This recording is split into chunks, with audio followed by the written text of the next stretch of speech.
घेरण्य संहिता के व्यवहारिक सत्र में घेरण्य संहिता के व्यवहारिक सत्र का आज 17वां भाग है। कल आपने आसनों के इतिहास के बारे में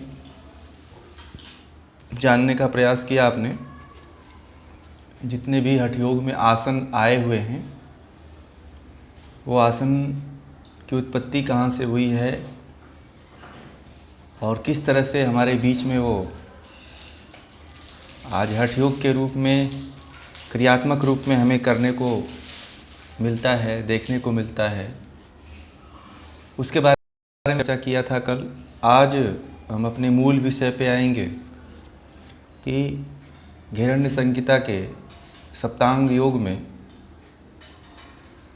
जो दूसरा सप्तांग योग का जो दूसरा भेद है आसन, उसके बारे में जो 32 आसन महर्षि घेरण्य ने बताया है उसके बारे में आज चर्चा करें। कुछ आसनों को लेंगे और उन आसनों की चर्चा करेंगे। तो हमने 1 और 2 श्लोक को पढ़ा था और उसके बारे में समझा था, जिसमें उसकी उत्पत्ति से लेकर के उसका पूरा इतिहास आ गया था। आसन का, आसन अर्थ के अर्थ को, हर चीज़ को हमने बहुत विधिवत समझा था। जो आज का विषय है, जो श्लोक नंबर 3, 4, 5 और 6, इसमें जो 32 आसन बताए हैं उनके नाम हैं। आप इन 4 श्लोकों को याद कर लेते हैं तो 32 श्लोक याद हो जाते हैं, 32 आसनों के नाम याद हो जाते हैं। बहुत से लोगों को आसनों के नाम याद नहीं होते हैं, तो वो लोग जो है श्लोक को, 4 श्लोक को याद कर लें, कंठस्थ कर लें, तो 32 आसनों के जो नाम हैं वो याद हो जाएंगे। तो चलिए हम इन 4 श्लोकों को पढ़ते हैं। उसके माध्यम से जो 32 आसन बताए हुए हैं उनके नाम को हम जानेंगे। तो तीसरा श्लोक है, सिद्धम पद्मम तथा भद्रम मुक्तम वज्रम च स्वस्तिकम सिंहम च गोमुखम वीरम धनुरासनमेव च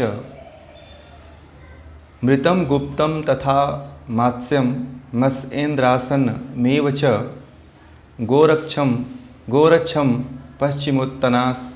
पश्चिमोत्तानमुत्कटं संकटम तथा मयूरम कुक्कुटम कूर्मं तथा चोत्तानकूर्मकम उत्तानमंडुकम वृक्षम मंडुकम गरुणम वृषम सलभम मकरम चोष्ट्रम भुजंगम योगमासनम द्वात्रिश दासानान एव मर्ते सिद्धि प्रदानि च। ये 32 आसन है, उनके शॉर्ट रूप में लिखा हुआ है संस्कृत में। सिद्धासन, पद्मासन,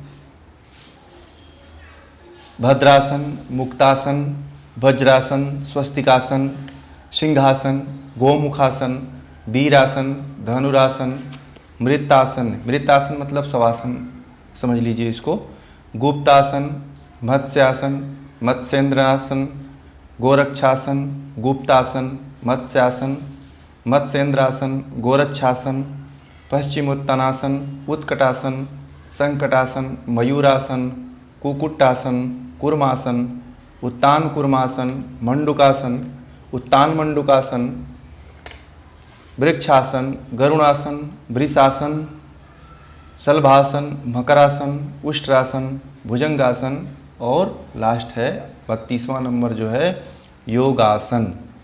अब ये 32 आसन के नाम हैं जो 3 से लेकर के 6 श्लोकों में इसका नाम बताया है। और लास्ट में ये कह रहे हैं कि इसके अभ्यास सिद्ध होने पर ये जितने आसन हैं इनके अभ्यास से अगर अगर ये अभ्यास सिद्ध हो गए, ये आसन सिद्ध हो गए तो मोक्ष की प्राप्ति होती है। बहुत बड़ी बात कह दिया उन्होंने कि इन आसनों से भी आप मोक्ष की प्राप्ति कर सकते हैं। ये 32 आसन को जिस तरह से बताया गया है, जिस विधि से बताया गया है, जिस क्रिया से बताया गया है और जिस पद्धति से उन्होंने लिखा है गैरण्य संहिता में, उस पद्धति से अगर आप इन आसनों को करते हैं तो आपको मुक्ति की प्राप्ति हो सकती है, मोक्ष की प्राप्ति हो सकती है।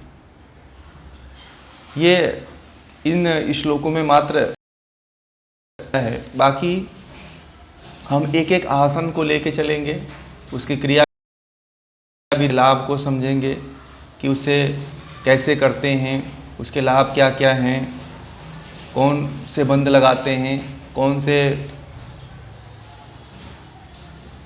क्रिया करते हैं, ये सारा आपको जानने को मिलेगा श्लोक के माध्यम से। एक एक जब आसन को हम समझेंगे, पढ़ेंगे,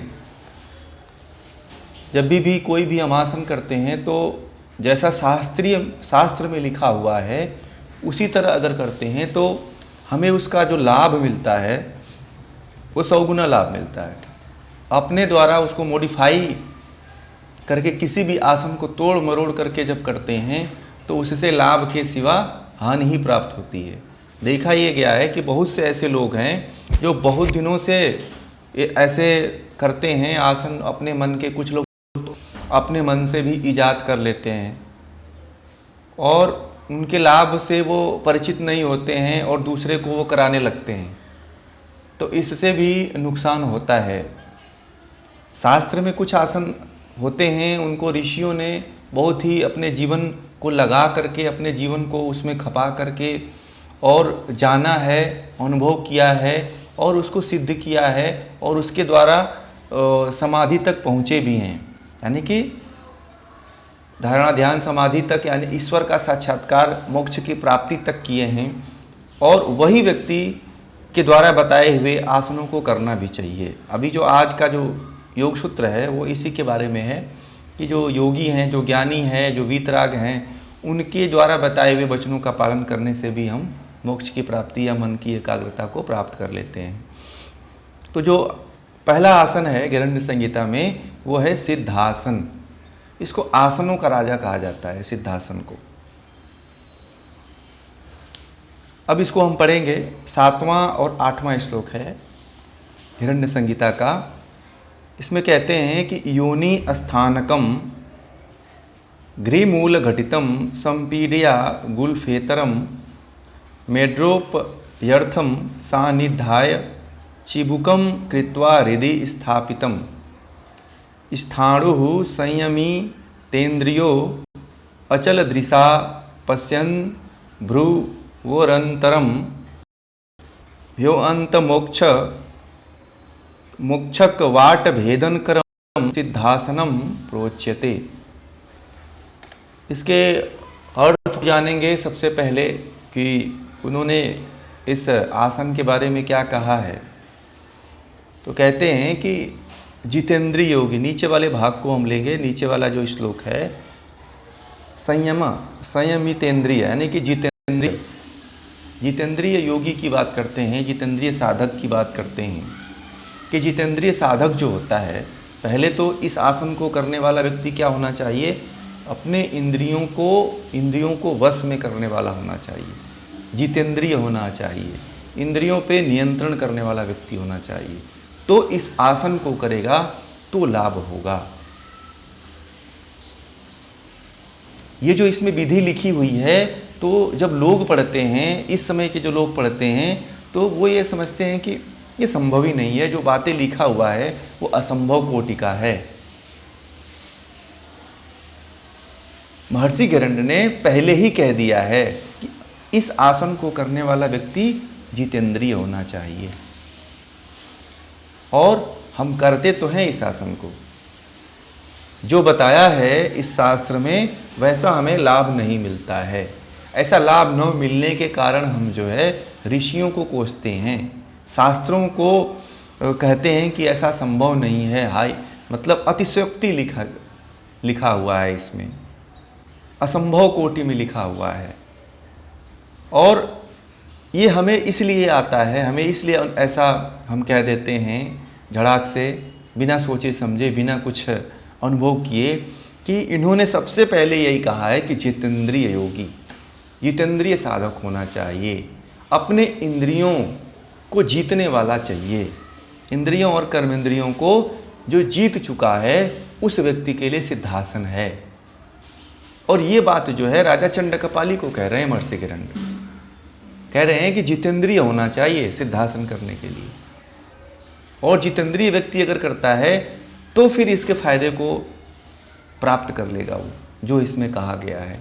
इसीलिए ऐसे ही नहीं कह दिया कि जो 32 आसन हैं उसको करने से मोक्ष की प्राप्ति होती है। उसके कहने का कुछ ना कुछ आशय और कुछ ना कुछ शोध रहा होगा, जीवन पर्यंत का अनुभूति रही होगी, इसलिए उन्होंने ऐसा कह दिया। अब कह रहे हैं कि जितेंद्रिय योगी एक पांव की एड़ी को जननेंद्रियों, दोनों जननेंद्रियों के बीच में जो भाग होता है स्त्री या पुरुष का, दोनों जननेंद्रियों के बीच का जो भाग होता है वहाँ बीच में लगाकर दूसरे पांव की जो एड़ी है उसको जननेंद्रिय के ऊपर रखे, फिर ठोड़ी को हृदय में लगाए। ठोड़ी को हृदय में लगाने का मतलब कि नीचे ऐसे यहाँ पे लगाए, मतलब यहाँ पे, यानी कि जालंधर बंध की बात कर रहे हैं।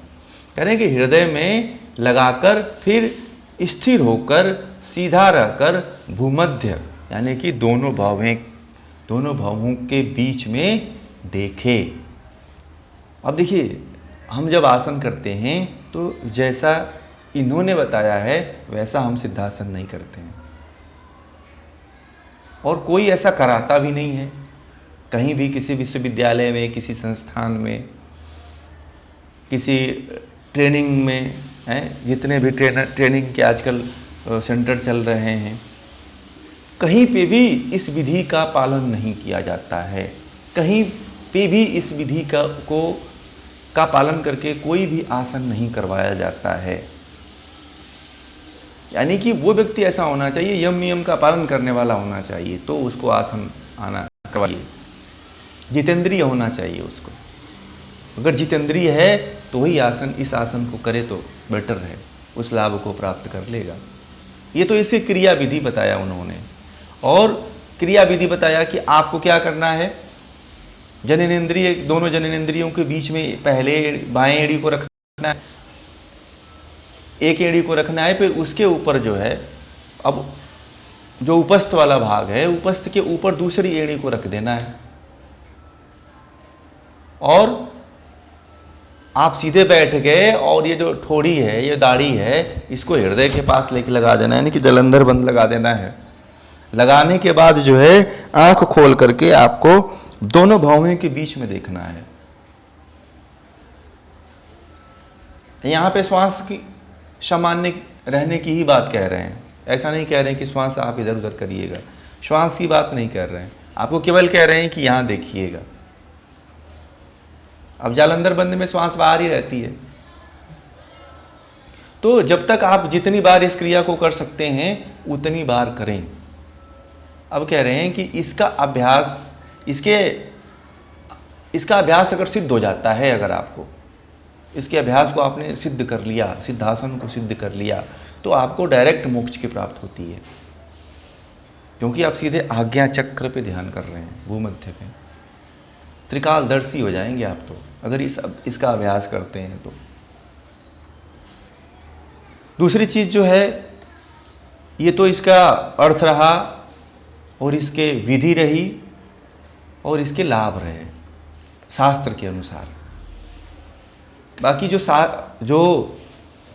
शारीरिक दृष्टि से देखा जाए तो बहुत से ऐसे रोग आते हैं जो सिद्धासन के द्वारा दूर होते हैं।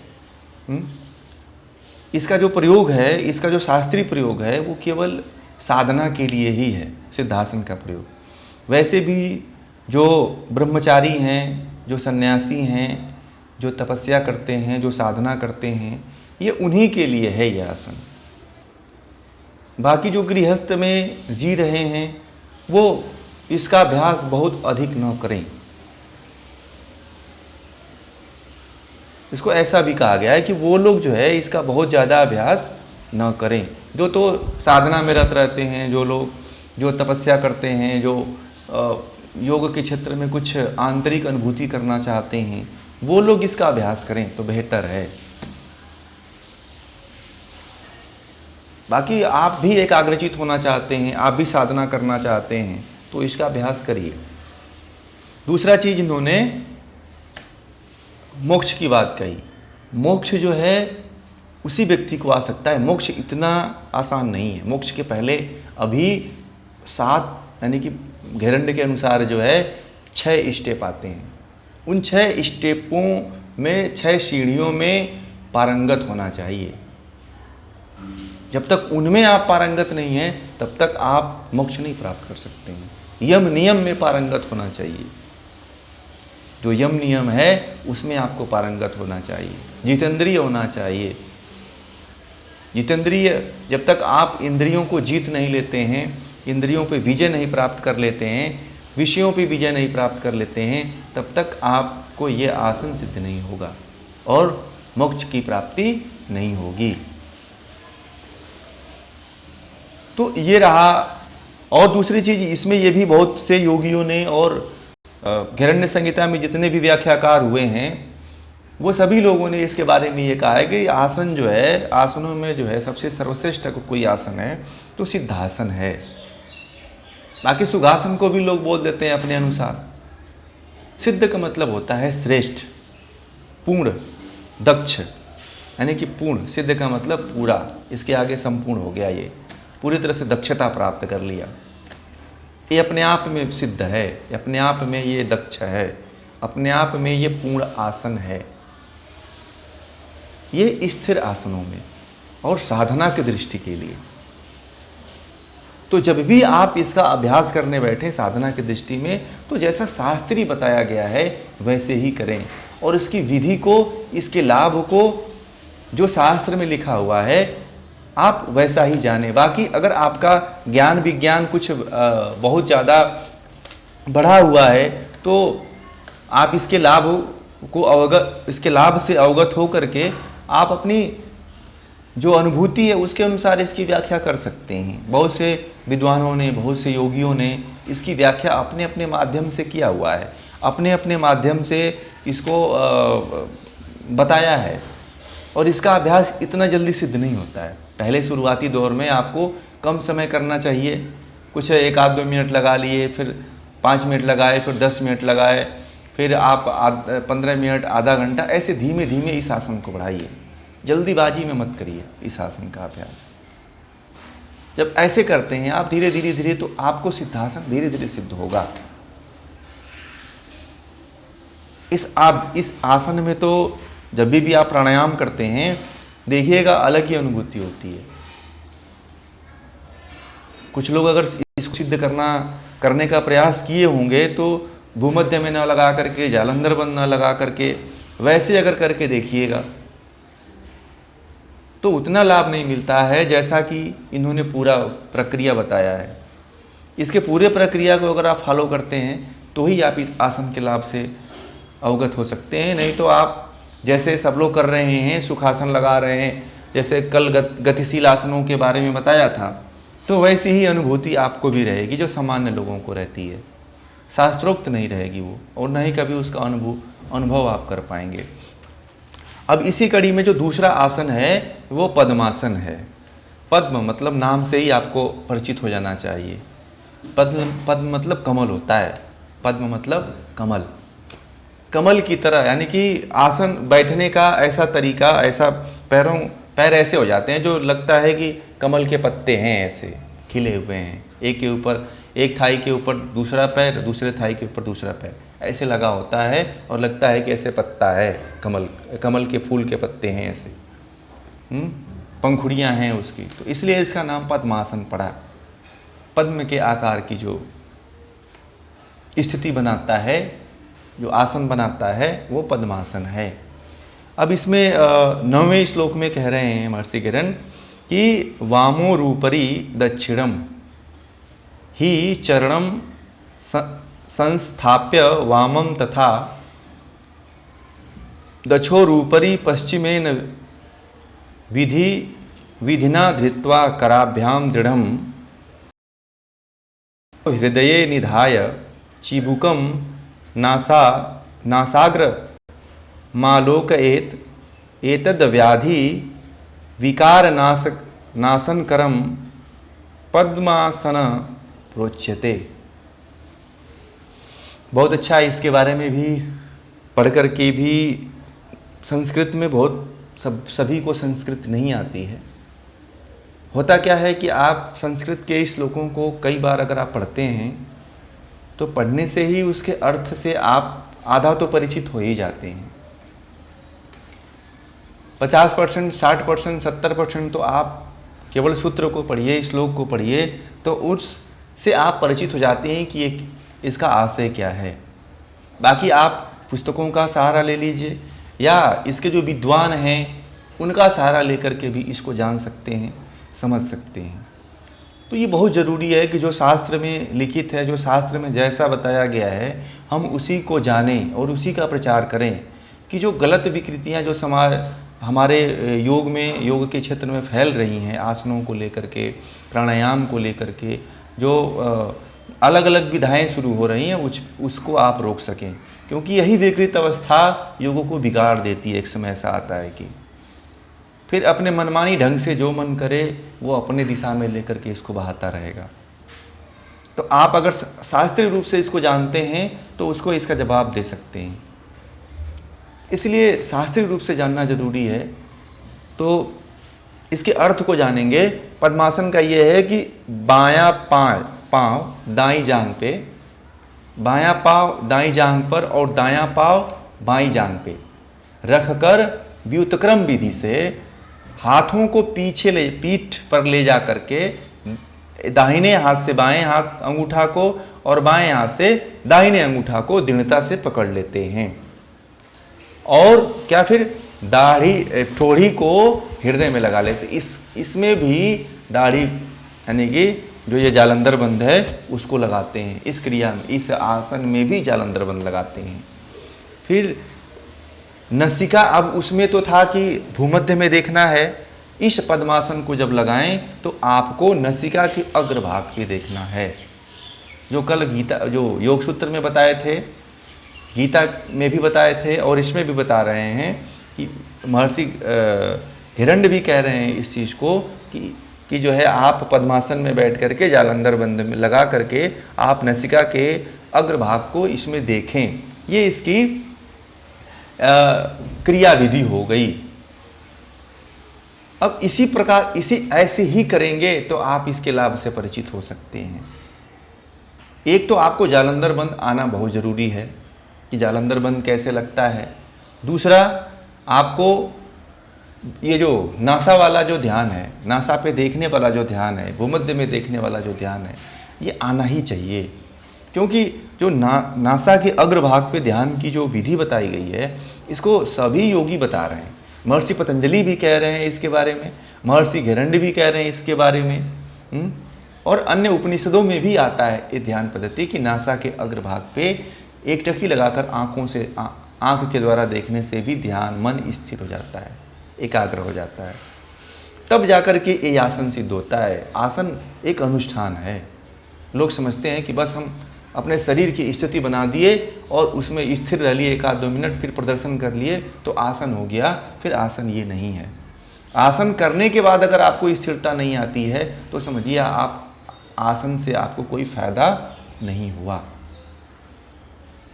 आसन करने के बाद अगर आपको कुछ फायदा होता है, कुछ अनुभूति होता है, तो समझिए कि आप आसन को किए हैं, नहीं तो फिर नहीं किए हैं। फिर कहते हैं कि इसके अभ्यास से सभी व्याधि का नाश हो जाता है। सभी व्याधियों का नाश हो जाता है। अब व्याधि मतलब आपको बताए थे, व्याधि क्या होता है? शारीरिक और मानसिक दोनों तरह की व्याधि होती है। तो शारीरिक रोग में जितने भी रोग आते हैं शरीर के, और मानसिक ये पद्मासन जो है शरीर और मन दोनों को कंट्रोल करता है। शरीर मतलब सभी रोग आ जाते हैं। एक लोग कल पूछ रहे थे कि जो पैर हिलाते हैं तो पद्मासन करना चाहिए, तो इसमें जो है पद्मासन बड़ा ही लाभकारी है, जो पैरों को हिलाते रहते हैं। अंग में जयत्व यानी कि अंग हिलते डुलते रहते हैं जिनके, तो पद्मासन बड़ा ही लाभकारी है। जैसा बताया है, आप किरण के अनुसार अगर करते हैं तो आपको बहुत ही लाभ मिलेगा इसका, क्योंकि ये सभी रोगों को, सभी व्याधियों को नष्ट कर रहा है। व्याधि मतलब शारीरिक, आवाज नहीं आ रही है? सभी लोगों को आवाज आ रही है मेरी?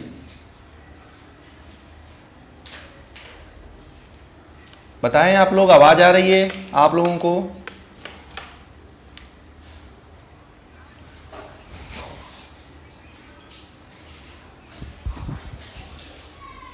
अब आ रही है आवाज? आ रही है ना? ठीक है, ठीक। वो ब्लूटूथ में गड़बड़ी थी इसलिए ऐसे प्रॉब्लम आ रहा है। ठीक है, हाँ चलिए, अब आ गई आवाज? हेलो,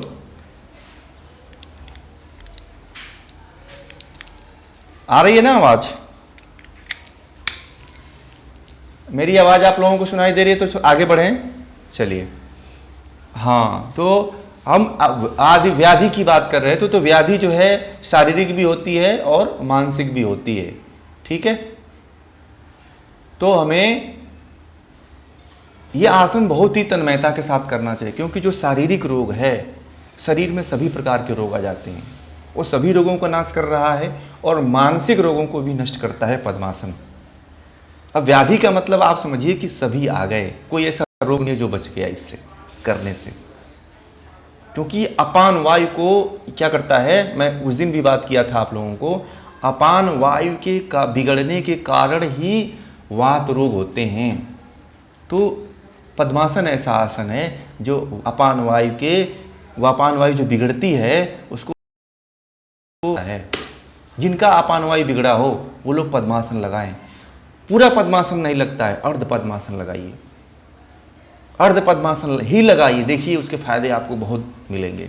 और फिर जालंधर बंद लगा करके नासा के अग्रभाग में देखिए, तो पद्मासन पूरा होता है। अगर आपको पद्मासन किसी को अब भविष्य में बताना हो तो आप ऐसे बताना, आधा अधूरा मत ज्ञान देना किसी को आप, कि आप ऐसे बस एक पैर के ऊपर, एक थाई के ऊपर दूसरा पैर रख लो, दूसरे थाई के ऊपर दूसरा पैर रख लो, बस हो गया पद्मासन। ऐसा नहीं, उन्होंने कहा है कि अंगूठे को भी पकड़ना है, पीछे से पकड़ने के बाद जो है नासा के अग्रभाग पे देखना है जालंधर बंद लगा करके। अगर आप इतना करते हैं, इसका आधा भी होता है तो करिए, आधा अधूरा पे मत टीकिए और आधा अधूरा ही मान मत बैठिए कि बस यही पद्मासन है। फिर ये जो ज्ञान है ना, धीरे धीरे कम ही होता चला जाएगा, खत्म हो जाएगा आने वाले समय में। जो असली ज्ञान है वहां तक तो पहुंचे नहीं, आधा ज्ञान को लोग पकड़ करके चले थे, आधे पे ही लोग और लोग समाप्त हो गए। और हो सकता है कि आने वाले समय में ये भी खत्म हो जाए। अलग अलग तरीके से लोग पद्मासन करा दे रहे हैं आजकल, तो ऐसे नहीं करवाना है। ठीक है, तो ये पद्मासन का जो आसन था, दूसरा भाग जो था वो भी खत्म हुआ। फिर एक और आसन लेते हैं, भद्रासन। भद्रासन में पढ़ेंगे, इसमें 10 और 11 नंबर के 2 श्लोक हैं, इसको पढ़ते हैं, फिर इसके अर्थ को समझेंगे, फिर इसकी व्याख्या कर देंगे। थोड़ी थोड़ी है, बहुत ज़्यादा इसमें नहीं है। तो गुल्फौ च वृषणस्या ध्यो व्युत्क्रमेण समाहितः पादांगुष्ठो कराभ्याम च धृत्वा वै पृष्ठदेशतः जालंधरम समासाद नासाग्रम अवलोकयेत भद्रासनम भवेदेतत् सर्व व्याधि विनाशकम। इसमें भी वही बात कही है जो लगभग पद्मासन में बात कही है। पढ़ने के बाद ही इसके अर्थ से हम परिचित हो जा रहे हैं, तो इसके अर्थ को समझेंगे कि ये क्या, हिंदी में इसके अर्थ को समझेंगे कि ये क्या कहना चाहते हैं इस आसन में। तो इसमें क्या करना है कि दोनों एड़ियों को उलटकर, जो जननेंद्रिय हैं, जननेंद्रिय के नीचे रखते हैं, दोनों एड़ियों को उलट करके जननेंद्रिय के, चाहे स्त्री हो चाहे पुरुष हो, क्योंकि दोनों आजकल कर रहे हैं। उस समय जो बताए हैं वो वृषण बताए हैं, मतलब वो पुरुषों से संबंधित, यानी कि वो राजा चंड कपाली को बता रहे हैं। तो वहाँ पे वृषण मतलब अंडकोश से संबंधित होता है।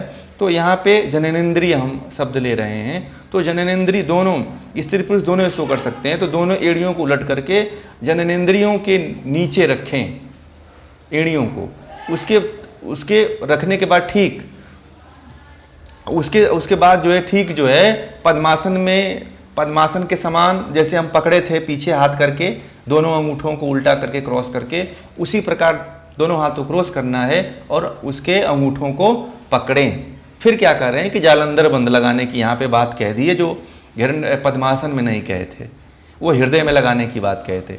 यहाँ पे कह रहे हैं कि जालंधर बंद की स्थिति में होकर नासिका के अग्रभाग को, इसमें भी नासिका के अग्रभाग को देखने की बात कह रहे हैं। ठीक, अब हो गई इसकी क्रिया विधि। अब इसी को भद्रासन कहते हैं। अब उसके बाद कह रहे हैं कि भद्रासन से सभी प्रकार के रोग, सभी प्रकार के व्याधि मतलब हो गई शारीरिक और मानसिक, सभी प्रकार के व्याधियों का विनाश होता है, सभी प्रकार के व्याधियों का नाश होता है। ये रहा भद्रासन की विधि और इसके लाभ। अब यहाँ पे एक आध दो शब्द आ रहे हैं जो इसमें जालंधर बंद का पूरा खुल करके जिक्र कर दिया है। बाकी जो पद्मासन था उसमें केवल ठोड़ी को, दाढ़ी को जो है हृदय प्रदेश में लगाने की बात कह रहे हैं, यानी कि यहाँ पे लाएंगे तो हृदय तक आ ही जाएगा दाढ़ी। तो वही बात यहाँ पे जालंधर बंद की बात कह करके ये एक दो आसन की जो बात क्लियर नहीं हो रही थी वो यहाँ पे क्लियर हो गई कि जालंधर बंद ही लगाना है और नासा के अग्रभाग पे देखना है। देखिए इसमें हम 2-3 आसन पढ़ लिए, 2-3 आसन में कहाँ पे, एक में भूमध्य में, एक नासा के अग्रभाग में है। इस तरह से ही लगाने की बात कह रहे हैं महर्षि हिरण्य जो है।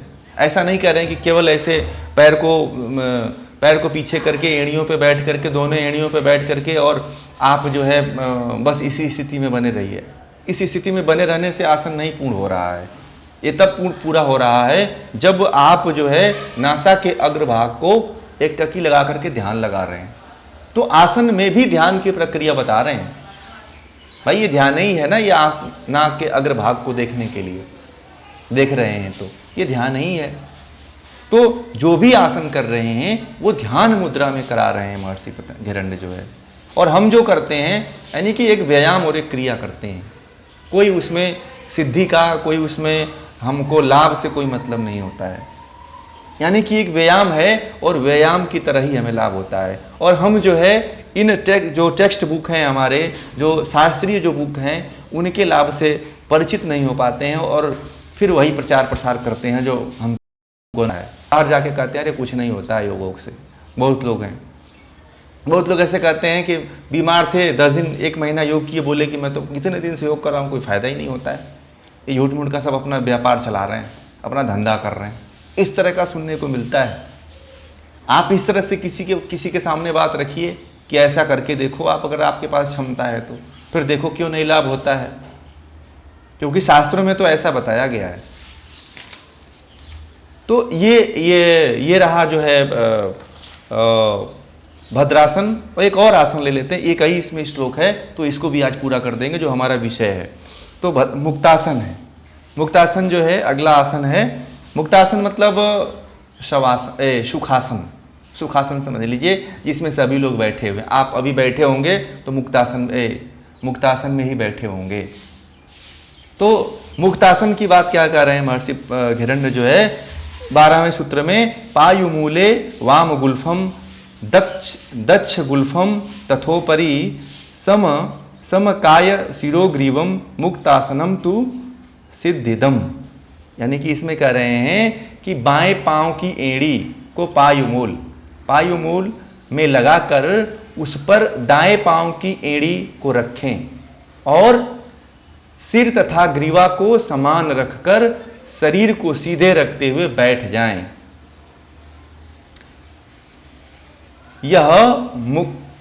अब ये इसकी बस इतनी ही विधि बता रहे हैं कि क्या करना है आपको।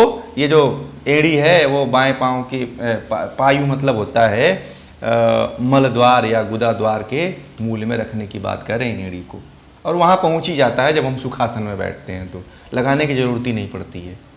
जैसे हम सुखासन करते हैं सामान्य रूप से क्रॉस करके इधर से क्रॉस कर देते हैं तो एक नीचे एक ऊपर रहता है, तो इसी रूप में बैठने के लिए कहते हैं कि अगर इस आसन, अब ये तो इसकी क्रिया विधि बता दिए, फिर इसके लाभ को ये कह रहे हैं कि इस आसन को करने से जो है क्या लाभ होता है वो हम फिर जानेंगे। फिर इसके आसन के करने से क्या होता है, योगी होते हैं जो योगी और जो इसके साधक होते हैं, अगर इसको करते हैं, इसको सिद्ध करते हैं, इसको करते हैं तो सिद्धियां प्रदान करने वाला होता है। यहाँ पे सिद्धिदम, यहाँ पे लास्ट में लिखा हुआ है मुक्तासनम तो सिद्धिदम, यानी कि मुक्तासन करने से सिद्धि प्रदान करने वाला होता है, ये भी सिद्धि प्रदान करने वाला होता है।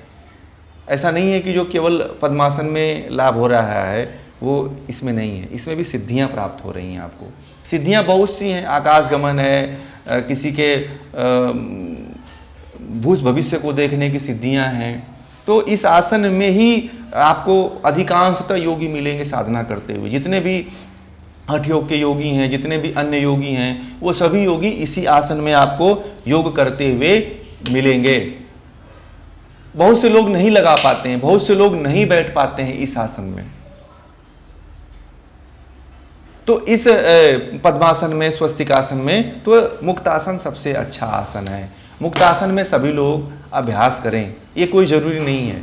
अगर आप योग करना चाहते हैं, योग की साधना करना चाहते हैं, योग में आगे बढ़ना चाहते हैं, तो आप मुक्तासन का अभ्यास जरूर कर लीजिए। मुक्तासन के अभ्यास में ही सिद्धि आपको प्राप्त हो सकती है।